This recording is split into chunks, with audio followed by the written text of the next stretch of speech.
How to reset a Kwikset Smart Key lock when no existing key is present.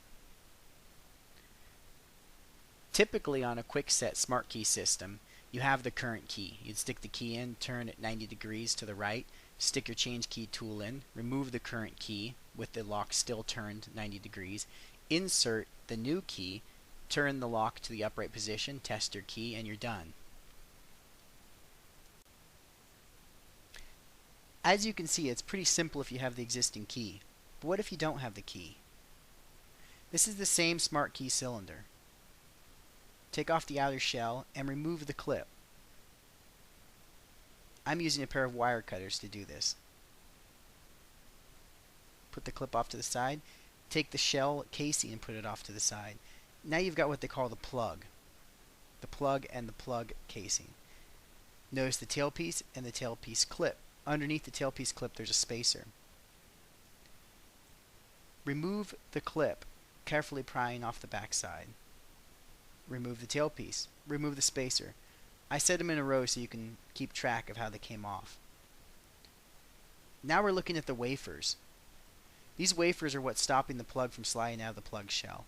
If you depress the wafers that seem to be jamming, you can slide the plug a little bit further out. The wafers will keep popping into position, so keep pushing them in until the plug is all the way out.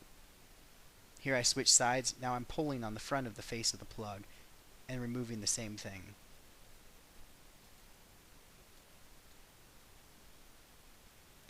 Once the plug's out, take the plug shell and set it off to the side.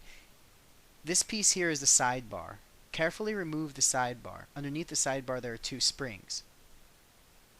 Put the sidebar off to the side with your other components.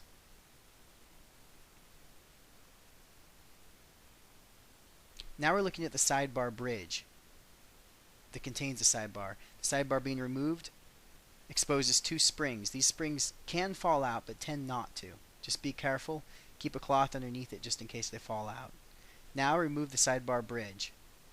The sidebar bridge is what holds the 5 sidebar wafers. These wafers have a groove cut in them which allow the sidebar to depress once they are aligned. Here we are aligning that groove manually. We positioned them all with the groove in the sidebar bridge to match the sidebar wafer groove. Now notice the nubs on the plug itself. These nubs need to line up to the groove we just aligned the wafers with. Take the sidebar bridge. Be careful not to move the wafers like I've done here. Realign the wafers. You notice in this demonstration I'm using a small flathead screwdriver. That would be more than sufficient. Realign the wafers with the groove. Now take the sidebar bridge and match it up to the nubs on the plug itself.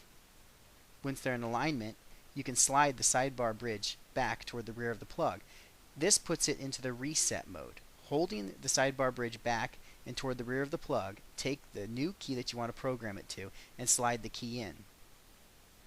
Now slide the bridge forward. The plug is now programmed to the key. That's all there is to it. Now take your components and one by one put them back together, starting with the sidebar. I find it best to leave the key in during this process. Now take the plug and insert it back into the plug casing. Notice the slit toward the back of the plug casing. That designates the rear of the plug casing. Test the key, make sure it still works. Now I want to reassemble the tailpiece. Don't forget your spacer though. Your spacer needs to go on first.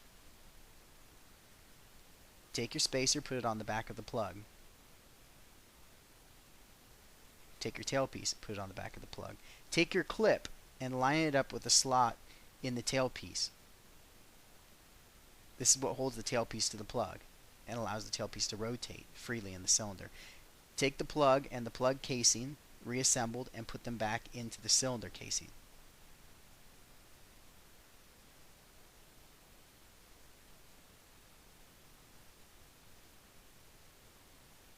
Take your C-clip, reinsert it, grab your pair of wire cutters using the flat to press the C-clip.